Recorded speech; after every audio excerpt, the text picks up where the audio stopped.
Hi, I'm Shirlaine from TSC Tuition, and today I'll be talking about how to identify the audience in a persuasive article.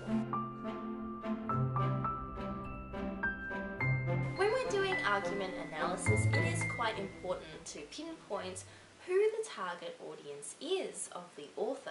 The key to identifying the audience well is to be specific. If you just say that the audience is readers of the newspaper or Australians in general, it's not specific enough to show that you understand who the writer is writing to. In working with our students, we teach them to identify three things about the audience. The first is the geography. That is, where are they? Are we talking about Australians? Are we talking about Victorians? Are we talking about the people who live in a suburb?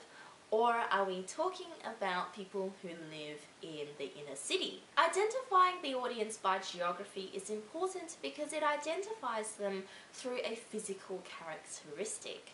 So if you are looking at, say, an article from The Age, it's important to take note of if the author references things like Melbourne landmarks. That tells us the author is assuming that the reader is familiar with Melbourne landmarks, and so the writer is probably writing to a Melbourne audience. The second thing that we should look out for in identifying audiences is the socioeconomic background of the audience. So are we talking about working professionals in their 30s? Are we talking about married couples with no kids? Are we talking about single mothers? Are we talking about single dads? Are we talking about single people in general? Are we talking about primary school kids, high school kids with a part-time job?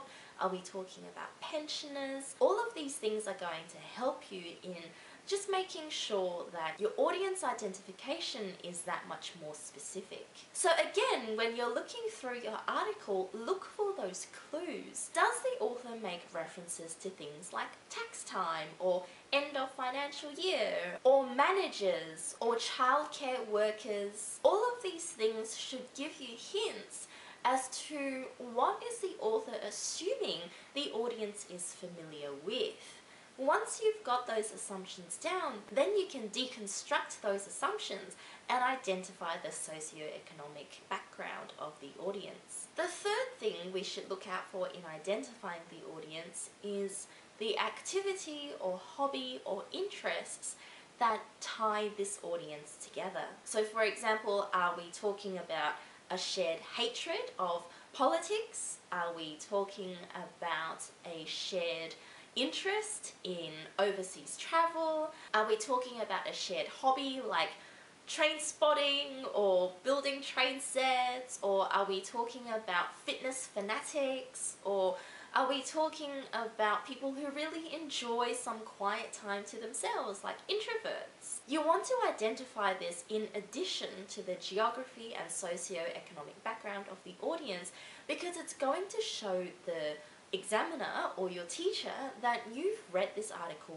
really carefully and that you can identify exactly what the author is doing in terms of targeting their audience. We can't really analyze techniques like appeals without having identified the audience. So for example, it's really hard to analyze an appeal to patriotism, for example, if you haven't identified the audience as young 20-something male Australians living in Sydney and has a shared interest of utes. Now, of course, I've just made that up, but by identifying the audience, that appeal to patriotism suddenly makes a lot more sense. And that's really the reason as to why we want to be really specific about the audience. Yes, it will get you marks in terms of the rubric that you're being marked against, but it will also make your later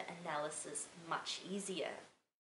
So I hope that was helpful. As always, like and subscribe to all of our social media to get all of our latest tips and tricks to achieving your best in VCE English subjects. And if you'd like to get some one-to-one tutoring in the eastern suburbs of Melbourne, please contact us and we can send someone to you. Thanks for watching!